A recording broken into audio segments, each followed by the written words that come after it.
Agora, olhando um pouquinho sobre como é que estão as tecnologias hoje, uns exemplos de barramentos que a gente tem.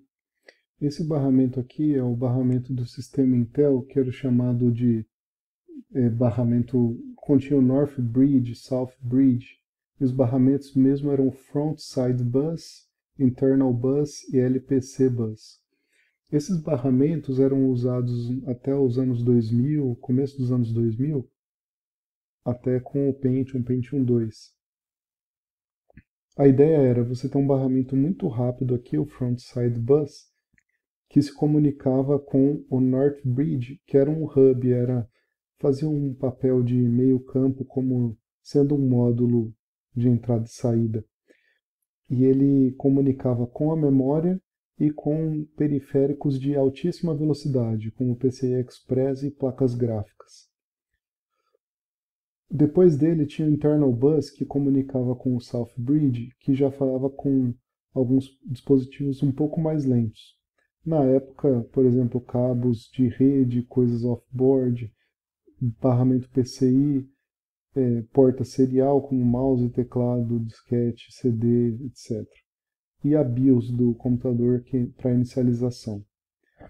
Esse modelo foi muito bem sucedido por muitos anos, até que de repente ele começou a ter um gargalo nesse barramento, o Frontside Bus. Tanto a AMD quanto a Intel sofreu o mesmo problema e usavam esse tipo de arquitetura. Depois a Intel e a AMD, as duas migraram. A Intel em específico, ela passou para esse sistema aqui, que é o Platform Controller Hub, tá?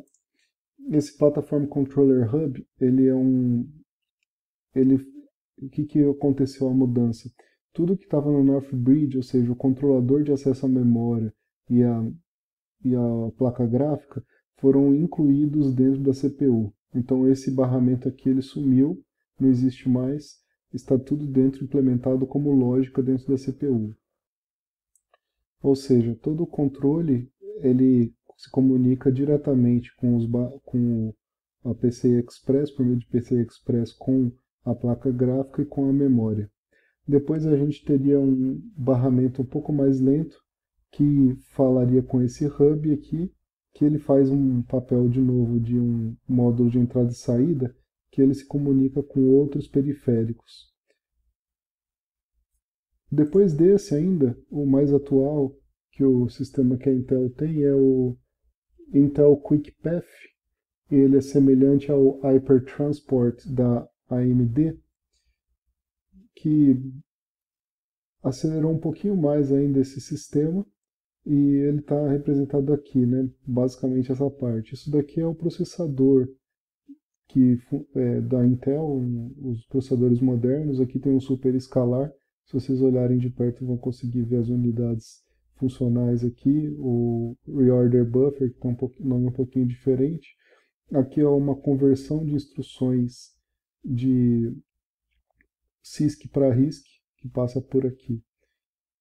E aqui tem uma cache, né? Uma memória cache.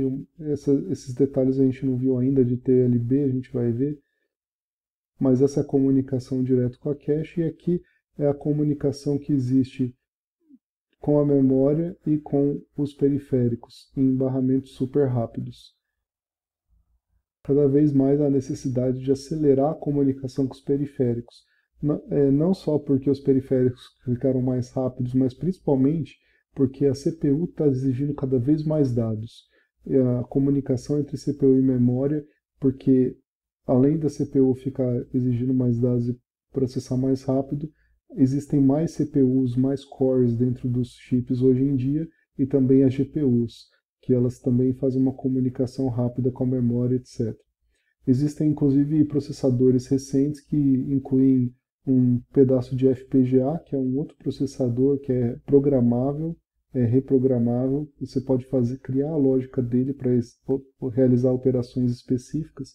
Eles também exigem uma capacidade de transmissão de dados altíssima.